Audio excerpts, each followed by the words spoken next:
Muy buenas, Niconistas. Hoy queremos hablaros del proyecto Indestructibles.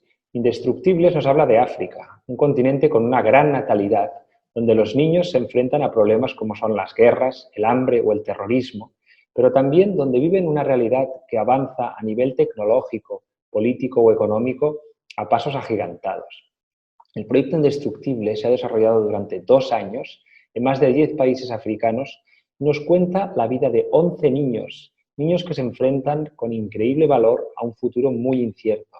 No son ganadores ni son perdedores, son luchadores. Al final de esta entrevista os vamos a mostrar un tráiler de lo que es el documental de este proyecto. Y es que este proyecto es transmedia, es decir, que se ha creado en muchos diferentes formatos. Explícanos, por favor, Xavier, de qué constan estos distintos formatos y en qué momento estamos ahora. Bueno, desde el principio, y además eso no es que fuera surgiendo sobre la marcha, sino que desde el principio ya pensamos en que fuera así, que tuviera formatos tradicionales, podríamos llamarle, reportajes de texto y foto en prensa, han salido cosas en La Vanguardia, en Revista 5W, habrá otros reportajes futuros en otras revistas importantes. Y después también, durante todo el proceso de creación, íbamos grabando, por lo que también habrá un documental, pero es un proyecto que está basado, que tiene la infancia en el centro, en el corazón del proyecto. Y era muy importante para nosotros la vertiente educativa y también la conexión con la infancia o la juventud nuestra, la que vive en Occidente. Entonces, en ese sentido, se creó también pues, estas otras plataformas, como por ejemplo una exposición fotográfica que va por diferentes ciudades de España. De hecho, ha ido por varias ya y justo con lo del coronavirus se nos ha parado, pero tiene fechas hasta abril o mayo del año que viene cerradas. Después también habrá una exposición fotográfica más reducida e itinerante que irá por escuelas, que tendrá una vertiente directamente educativa para que, pues con unos paneles informativos y unos materiales educativos para poder conectar con los chicos jóvenes. Y estas últimas vertientes, últimos formatos, que son un libro de narrativa que publicamos con Península y el fotolibro que acabamos de sacar, en el que la imagen sí que es el protagonista destacado y que en este caso no lo hemos editado nosotros y ha ido muy bien. Perfecto, perfecto. Si me comentaba Alfons, pues que la primera edición ya está, ¿no? Sí, la verdad que ahora estamos encantados, sorprendidos y felices. Hicimos una primera edición siempre con las dudas de quién se autoedita, ¿no? De cómo va a ser el recibimiento y cuántos deberían ser el número exactos. Y ha sido tremendo porque no hemos cumplido aún 2 semanas del lanzamiento y esta mañana hablaba con Alfons y teníamos que calcular porque nos quedan 10 y como ya hay reservas hechas, ya no nos quedan. Entonces tenemos que volver a esas dudas felices, en este caso, de pensar en una segunda edición, cuántos y si vale la pena, pero en todo caso muy, muy contentos del recibimiento, no solo porque se hayan agotado, sino por la respuesta que está teniendo la gente que lo recibe, que eso casi es más bonito aún. Claro, claro, claro. Bueno, hay noticias felices en estos tiempos también. Alguna. Bueno, Xavier, has desarrollado la mayor parte de tu carrera profesional en África. En los últimos 18 años has cubierto conflictos en más de 45 países africanos. Eres autor de varios libros al respecto y corresponsal para La Vanguardia de África desde hace una década. Cuéntame un poco cómo describirías la evolución que has visto desde que empezaste en África o qué aspectos destacarías de esta evolución. Bueno, el continente africano no es que haya evolucionado, es que está evolucionando. Los cambios en el continente africano se conjugan en presente y es algo que ves desde los detalles más pequeños, desde cómo en una calle florecen nuevos negocios, nuevos comercios de una manera constante. Recuerdo en Sudáfrica, donde estuve viviendo 6 años y medio, donde esta situación era constante. En Melville, cada 2 por 3 había nuevos negocios. Después también la irrupción de China, como al principio era una anécdota y luego poco a poco se ha convertido en una presencia ya constante, desde las letras en los aeropuertos chinas a los transportes públicos con las matrículas o con la publicidad china, a otras cuestiones de más desarrollo. En algunos casos, un desarrollo importante, desarrollo a nivel de infraestructuras y también desarrollo a nivel de derechos, como los movimientos feministas, por ejemplo, están creciendo en el continente, el movimiento ciberactivista también está creciendo, pero en otros casos no tan positivo. Hay países, por ejemplo, como Mali o Burkina Faso, que hace 10, 12 años, 15 años eran ejemplos de estabilidad en su región y por culpa del yihadismo que está azotando sobre todo la zona del Sahel, su situación ha empeorado. Otros países como Sudán del Sur, que en 2011 se hizo independiente y se las veía muy felices, también son un aspecto negativo. Así que el continente en toda su diversidad también significa eso, una diversidad tan grande que va más allá de los 55 países, significa que hay algunos que han evolucionado de una manera palpable en positivo y otras que no, pero en todos sí que ha habido un cambio muy importante. La verdad es que sí, la palabra cambio creo que es necesaria para describir lo que está ocurriendo en el continente. Ajá. Alfonso Rodríguez, eres viajero incansable, fotógrafo y realizador documental. Has trabajado en más de 100 países y eres nikonista empedernido. Has fotografiado la cara más amable y más oscura del ser humano. Dinos, Alfonso, ¿cómo ha variado el proyecto desde que lo ideasteis? ¿O qué dificultades, qué sorpresas positivas o negativas os habéis encontrado en el camino? Claro. Bueno, realmente antes lo comentaba Xavi, ¿no? Es un proyecto que es un poco, está realizado un poco de forma artesanal, para que nos entendamos. O sea, en esto no hay demasiadas normas, más allá de las que te dicte un poco el sentido común, ¿no? Bueno, más que normas son actitudes frente al trabajo, incluso frente a la vida, ¿no?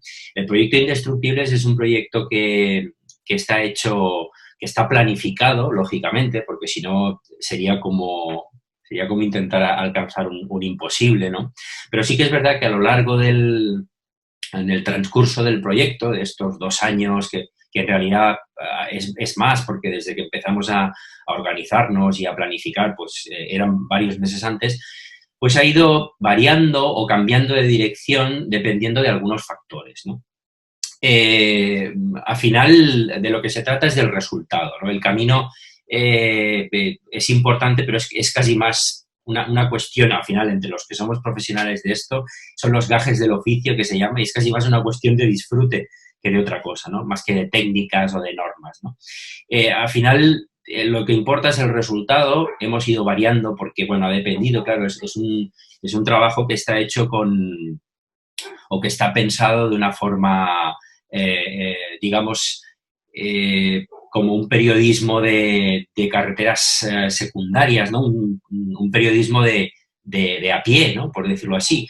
Y, claro, nosotros hemos llegado a un país, hemos llegado a una zona de ese país, hemos llegado a una aldea y, en teoría, o con toda probabilidad, alguien nos esperaba. Pero eso no era siempre así. ¿De acuerdo? Porque las posibilidades de comunicación, de acceso, etcétera, pues nunca son fáciles, ¿no? Por lo tanto, ha habido veces que efectivamente hemos tenido que variar el rumbo, por decirlo así, e ir a parar un poco al mismo resultado, pero con métodos diferentes, ¿no? Eso en cuanto a la manufactura, por entendernos, del proyecto. En cuanto a la fotografía en África, es una fotografía como en cualquier otro sitio.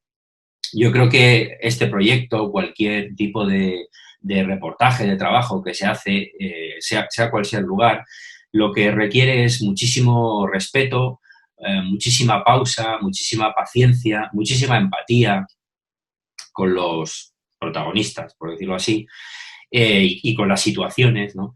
Y eso es lo que al final, y ahí está un poco al final la clave del éxito, ¿no? Es decir, que unos niños o niñas se abran a 2 personas adultas, extranjeras, muy extrañas en su entorno, en su contexto, no es fácil, eso es obvio, ¿no? Pero el hecho de llegar allí y trabajar ese acercamiento de una forma pausada, lenta, ¿no? Pues integrándote como puedes en su entorno, en su contexto, pues yo creo que ha ayudado muchísimo, ¿no? A que al final pues podamos explicar esas historias. Al final es realmente a quien hay que agradecer esto es a esos protagonistas, sobre todo niños y niñas que al final han querido hablar con nosotros, se han dejado grabar, se han dejado fotografiar, han compartido sus vidas, ¿no? sus sueños, sus esperanzas, ¿no? Pues suene un poco así, pero es la realidad, porque no es fácil, ¿no? Que a veces un niño pequeño es más fácil según cómo lo entendamos, ¿no? Técnicamente no, lógicamente, pero, por ejemplo, un adolescente no es fácil que se abra. Y no es fácil que se abra a un extraño, y menos pues, en esos contextos, ¿no? En muchas ocasiones, ¿no? Como hablamos, por ejemplo, de los niños soldado o en el caso de las chicas, ¿no? Etcétera, etcétera. Así que, bueno, esa sería un poco la clave, ¿no? Pausa, acercamiento sincero, sobre todo, explicando qué vamos a hacer, ¿no? Teniendo un contacto previo con ellos antes de llegar allí y empezar a fotografiar o a filmar, ¿no? Claro, claro. Xavier, me ha interesado mucho cuando habláis de ir más allá del victimismo o del intervencionismo, es decir, de creer en la perspectiva de la emancipación, de que deben ser ellos los protagonistas de su propia historia. Bueno, yo creo que este proyecto, en momentos en los que todo va muy deprisa y sobre todo prima mucho el clic cada vez más en nuestra profesión, reivindica la pausa. Y reivindica la pausa como la única manera de dedicarle tiempo a la gente para extraer o para poder llegar a lo real, a la dignidad que tiene cada ser humano. Yo creo que en la relación histórica con el continente africano, pero también en el periodismo en particular, hemos condenado al continente a ser la herida, a ser definido por lo malo que le ocurre. Eso a nivel del continente, pero a nivel de las personas también. Y creemos, tanto Alfonso y yo en eso coincidimos mucho, que también es un error irse al otro lado. O sea, solo fijarse en lo negativo está claro que es malo, pero también si te vas solo a lo positivo, creas un escenario que no es real. Pero, sin embargo, nosotros lo que queríamos era hablar con chicos y chicas que les están pasando cosas buenas o malas. Hay historias sobre cómo llega la energía solar por primera vez a una aldea. Hay historias sobre cómo está avanzando la sanidad, pero también hay historias sobre niños soldados o niños de la calle. Porque esas son cuestiones, o sobre matrimonio infantil, son cuestiones que ocurren. Pero lo que nos parecía más importante es que después de estar mucho tiempo con alguien, acaba aflorando todo el componente de dignidad que tiene cualquier persona y que no se define por lo que le pasa. Si nosotros hablamos de alguien solo por unos defectos físicos o por unas dificultades que vive en su vida, le condenamos a ser eso, a una persona pues que tiene unos problemas o que ha tenido una vida difícil. Pero todo el mundo es mucho más que eso. El continente es mucho más que eso y las personas también lo son. Y pongo un ejemplo. Hemos visto una de las fotos de Margaret, es una chica a la que nosotros cuando llegamos encontramos y la acaban de casar con un hombre que le doblaba la edad. Ella solo tenía 13 años. La acaban de sacar de su contexto, de su familia, la habían colocado allí. El primer día no quería hablar con nosotros. Estaba tímida y estaba muerta de miedo. Si nosotros hubiéramos entrevistado a Margaret ese día, nos habríamos ido con lo que habíamos ido a buscar, que era una víctima del matrimonio infantil. Después de varios días con ella, estuvimos varios días en la aldea, acompañándola a buscar agua, a pelar cacahuetes, hablando de cualquier cosa, de sus perros, de sus gallinas. Margaret se desveló y se destapó como alguien que tenía un discurso incluso revolucionario, que estaba en contra del matrimonio infantil. Incluso le llegó a decir a su marido, con 13 años, a un marido que acababa de conocer, que no estaba bien lo que había hecho y que sus hijas en el futuro no se casarían. Eso define mucho más a Margaret que el hecho de que es gravísimo que la hayan casado con una persona mayor. Entonces, para nosotros, no es solo una cuestión de que nos guste dedicarle tiempo a las historias porque nos guste, para que salgan mejores fotos o mejores textos. Es que creemos que es una manera de respetar a los protagonistas también. Porque en este caso, Margaret, yo no sé si lo va a conseguir, porque vive en un contexto muy complicado en el que pues, no casarse con una persona mayor es difícil, pero el hecho de que ella se revele, tenga esa actitud cuando la acaban de colocar en esa situación, para mí la define más que el hecho de que la hayan casado. E incluso diría más, para que haya cambios en la sociedad, y la historia así nos lo dice, se necesita de gente que esté dispuesto a intentar las cosas aunque sepa que a lo mejor o lo más probable es que fracase. Los derechos de la mujer, los derechos de los homosexuales, los derechos de los negros en su momento, no se consiguieron porque una persona dijo a partir de ahora cambia y sé que lo va a conseguir. Se cambió porque mucha gente luchó sabiendo que no lo iba a conseguir y le partieron la cara. Claro. Pues se necesitan muchas Margarets, gente que lucha, aunque a lo mejor lo más probable es que no lo consiga. Y eso, esa lucha, esa dignidad, creemos que solo se consigue con tiempo, pero no, como decía, no solo un tiempo que nos beneficie a nosotros, sino sobre todo un tiempo que permita plasmar de una manera más acertada y más real la dignidad extrema que tienen estas personas. Claro, claro, claro. Habíamos comentado, creo que no soy el único, que podría ser muy bonito, aunque no sé la viabilidad de hacer una segunda parte en 10 años, ¿no? Para ver cómo había evolucionado la vida de estas personas, ¿no? Supongo Sí. que ya a alguien se le habría ocurrido antes, ¿no? Sí, es algo que indudablemente hemos hablado, ¿no? Y lo hemos hablado además en más de una ocasión, entre nosotros, quiero decir, Xavi y yo, de que sería muy interesante poder volver dentro de unos años. No sabemos cuánto, pero tal vez el suficiente tiempo un poco como para ver una cierta evolución, ¿no? Para ver qué ha sido de las vidas de estos chicos y chicas, niños y niñas, ¿no? Es una cuestión que, vaya, no es fácil por el esfuerzo que requeriría y por, bueno, pues también tal vez localizarlos ya no sea tan complicado hoy en día, pero bueno, sobre todo el esfuerzo, todo la estructura que habría que volver a montar de nuevo para volver a esos países y ojalá se pudiera hacer, sería ideal, bajo mi punto de vista sería ideal, ¿no? Como colofón a la historia, ¿no? Claro, claro, claro, claro. Bueno, la verdad es que podría estar horas hablando del proyecto, porque además es un proyecto que ha sido un profundo, digamos. Habéis estado mucho tiempo metido en ello, aparte del tiempo que ya lleváis en el continente, ¿no? Explicarme un poco para la gente que quiera conocer el proyecto ahora, qué posibilidades tienen en estos diferentes formatos. Bueno, a ver, ahora en principio el fotolibro quedan algunos ejemplares, mira, os lo enseño por aquí, es un fotolibro en un formato generoso, es un diseño muy cuidado, con una portada y un diseño interior muy, muy cuidado. Todavía se podrían pedir algunos ejemplares, ¿por qué no? Porque, bueno, queda un pequeño remanente, etcétera, etcétera. Bueno, habrá una edición seguramente, o sea que sí. Habrá una segunda edición si todo va bien, eso es algo que está en estudio todavía, por supuesto. Pero bueno, que también para conocerlo, pues cuando se reactive el tema de la exposición, por ejemplo, pues es algo que volverá a recorrer diferentes ciudades de España, también tenemos peticiones de fuera, etcétera, y que suponemos que esto se va a reactivar pues ya después del verano, probablemente, que seguirá su recorrido, aquellos que estén interesados pueden seguir las redes sociales de indestructibles-africa. Indestructibles-África o la web indestructiblesafrica.org, a lo que me refería, o nuestras redes, ¿no? Las de Xavi y las mías, para ver por dónde va a ir circulando la exposición. Bueno, también tenemos una serie de peticiones para hacer presentaciones, conferencias, etcétera. El webdoc, indestructiblesafrica.org, que aquí pues también hay una versión del proyecto que también merece la pena, que con unas galerías de fotos, va a ir viendo vídeos, etcétera.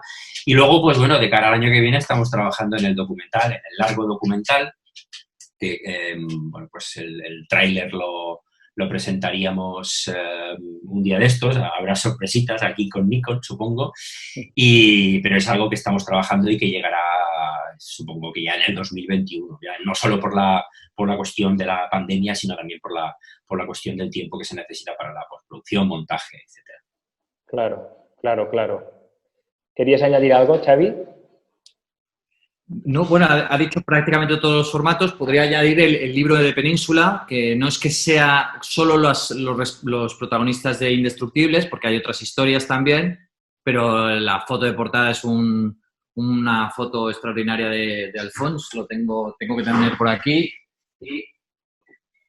Sí, efectivamente, es una maravilla que acompaña al proyecto en paralelo. Ahí lo veis. El libro de Península con una portada preciosa de Alphonse, pero sobre todo eso, el webdoc, el fotolibro y el documental, que tenemos muchas ganas también de que sea ese nuevo paso, y cuando sea posible, cuando acabe toda esta situación del COVID, esta exposición itinerante por escuelas, que en principio estamos acordando con la Diputación de Barcelona, quedó todo en pausa, con lo que lo digo con un poco con la boca pequeña, pero es algo que nos hace mucha ilusión y que también ha mostrado interés otros municipios, porque al final es algo extrapolable no solo a la Diputación de Barcelona, sino también podría estar por otros sitios en España, y creo que podría ser interesante llevar estas historias de niños africanos que no son víctimas, sino que son también ejemplos de lucha, para que las conocieran pues estudiantes, adolescentes de colegios españoles, ¿no? Y la idea es eso, es una exposición con mamparas, muy manejable, para que pueda colocarse en prácticamente todas las escuelas y que permita conocer esas historias, después también añadir unos materiales didácticos y que lo puedan trabajar en clase, ¿no? Para nosotros, esa unión, esa conexión, construir puentes e invitar a cruzarlos es algo importante en el proyecto, más allá de su vertiente periodística, que por supuesto es la que nos motiva muchísimo porque es nuestra profesión. Claro, claro, claro. Y ahora os dejamos con el tráiler del documental de Indestructibles. Esperamos que esta entrevista os haya gustado. Hasta pronto.